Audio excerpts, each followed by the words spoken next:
In this video, we will explain the recording process. Most businesses use the following three basic steps in the recording process. The first is to analyze each transaction in terms of its effect on the accounts. The second is to enter the transaction information in a journal. And third, or lastly, we transfer the journal information to the appropriate accounts in the ledger. We've already covered the first step, analysis of transactions, and we've briefly discussed journal entries. So we'll revisit step 2, provide more examples, as well as introduce some terminology, and then we'll conclude by discussing step 3. The recording process begins with the transaction. Business documents, such as a bill, provide evidence of the transaction. The company analyzes this evidence to determine the transaction's effect on specific accounts. The company then enters the transaction in the journal. Finally, it transfers the journal entry to the designated accounts in the ledger. The steps in the recording process occur repeatedly. Companies initially record transactions in chronological order, in other words, in the order in which they occur, in a journal. For each transaction, the journal shows the debit and credit effects on specific accounts. Companies may use various kinds of journals, but every company has the most basic form of journal, a general journal. Typically, a general journal has spaces for dates, account titles and explanations, references, and 2 amount columns. The journal makes several significant contributions to the recording process. It discloses in one place the complete effects of a transaction. It provides a chronological record of transactions. And lastly, it helps to prevent or locate errors because the debit and credit amounts for each entry can be easily compared.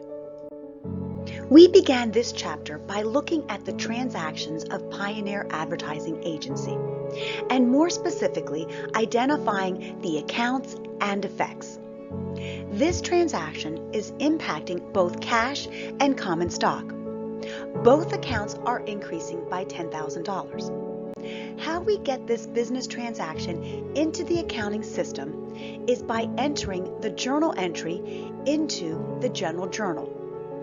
Companies make a separate journal entry for each transaction. A complete entry consists of the date of the transaction, the accounts and amounts to be debited and credited, as well as a brief explanation of the transaction.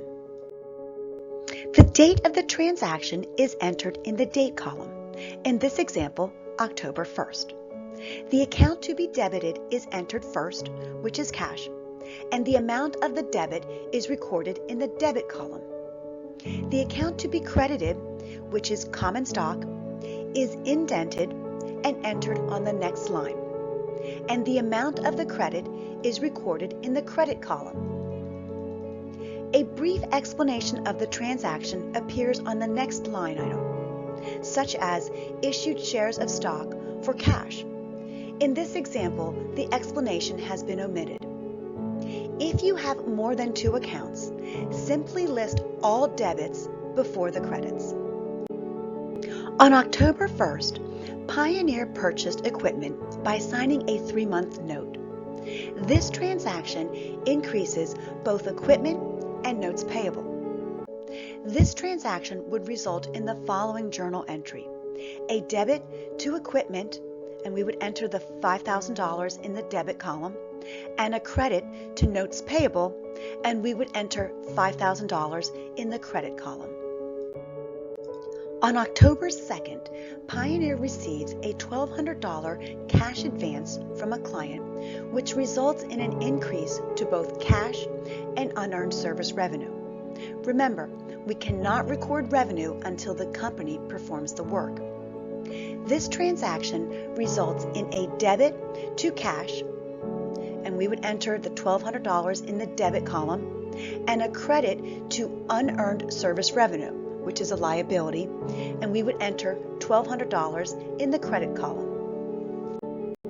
The entire group of accounts maintained by a company is the ledger. The ledger provides the balance in each of the accounts, as well as keeps track of changes in these balances. Companies may use various kinds of ledgers, but every company has a general ledger. A general ledger contains all the assets, liabilities, and stockholders' equity as shown in this image. Companies arrange the ledger in the sequence in which they present the accounts in the financial statements, beginning with the balance sheet accounts. First in order are the asset accounts, followed by liability accounts, and then finally the stockholders' equity accounts, which also include revenue and expenses. Transferring journal entries to the ledger accounts is called posting. This phase of the recording process accumulates the effects of the journalized transactions into the individual accounts. Posting updates the ledger accounts. In this example, the cash account is debited for $10,000 as shown in the general journal. The common stock account is also updated for $10,000, but in the credit column. Posting should be performed in chronological order. That is, the company should post all the debits and credits of one journal entry before proceeding to the next journal entry. To summarize, the steps in the recording process are: first, analyze each transaction for its effects on the accounts. Second, enter the transaction information in a journal, more specifically the general journal. And then third, or lastly, transfer the journal information to the appropriate accounts in the general ledger. Please open the document called The Recording Process Illustrated to show the basic steps in the recording process using the October transactions of Pioneer Advertising Agency. We only discussed a few of the transactions in this video. Each illustration in the document provides basic analysis, equation analysis, debit-credit analysis, the journal entry, and posting of the transactions. Study these transactions carefully.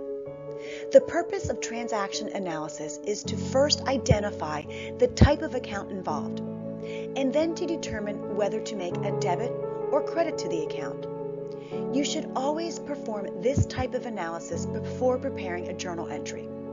Doing so will help you understand the journal entries discussed in this chapter, as well as more complex journal entries in later chapters. This document will conclude by showing you the general ledger, as well as the general journal.